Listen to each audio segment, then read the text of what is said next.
ายดีพ่อแม่พี่น้องเป็นที่13เดือน6 2019พนักงานกำลังเร่งเก็บยอดเสาฟ้าขนาดใหญ่ลูกค้าเป็นสั่งพิเศษ3ยอดใหญ่ลงสูง2.30 เมตรวงมันก็ประมาณเกือบ70 เซนประมาณนั้นแหละตัวนี้เป็นโค้งสเตนเลสแล้วก็ทั้งนอกเป็นแผ่นทองซับลายสีสดงดงามลังเลงเห็ดนี่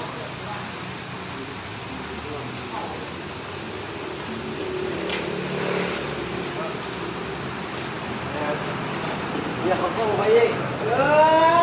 นั่นนะเขาเข้าไป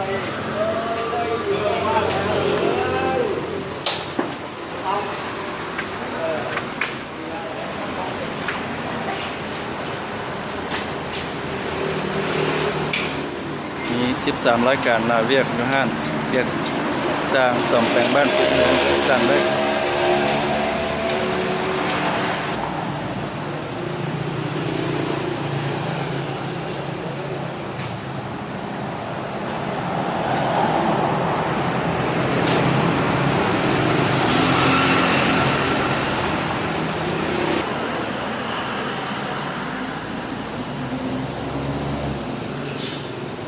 ว่าจะเป็นเครื่องลิ้นโซ่ต่างๆซ่ามาหมุนเห็นได้สั่งได้เลยเครื่องลิ้นโซ่รถเทียบน้อย3 ล้อซ่ามาหมุนงั้นเป็นหันลม3 ล้อทางเล่นวางไว้ทั้งสวน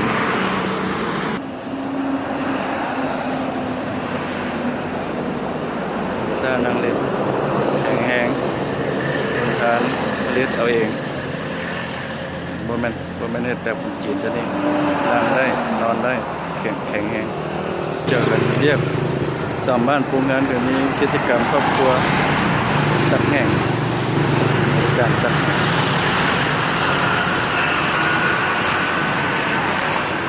ที่พี่น้องรวมกันมี9 สาขาละพี่น้องงานน้อยงานใหญ่ครับได้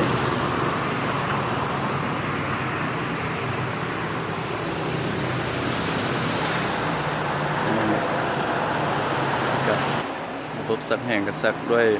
น้ำอุ่นขาเสื้อทำประกันตัวลอกขายน้ำต่างๆออกแบบได้ทำได้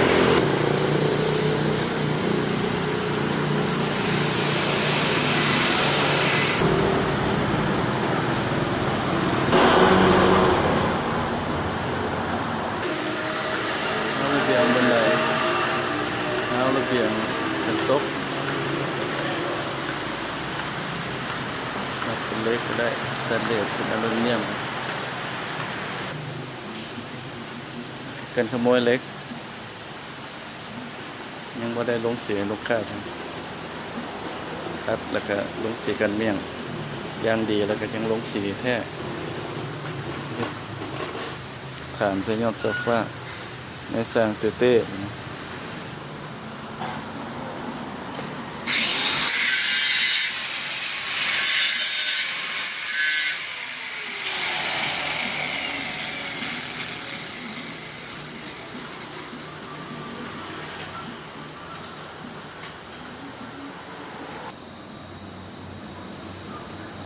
พ่อขายหน้าเม็ดซาเล้ง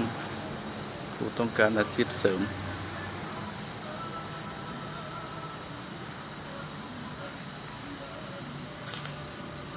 งานกังหันลม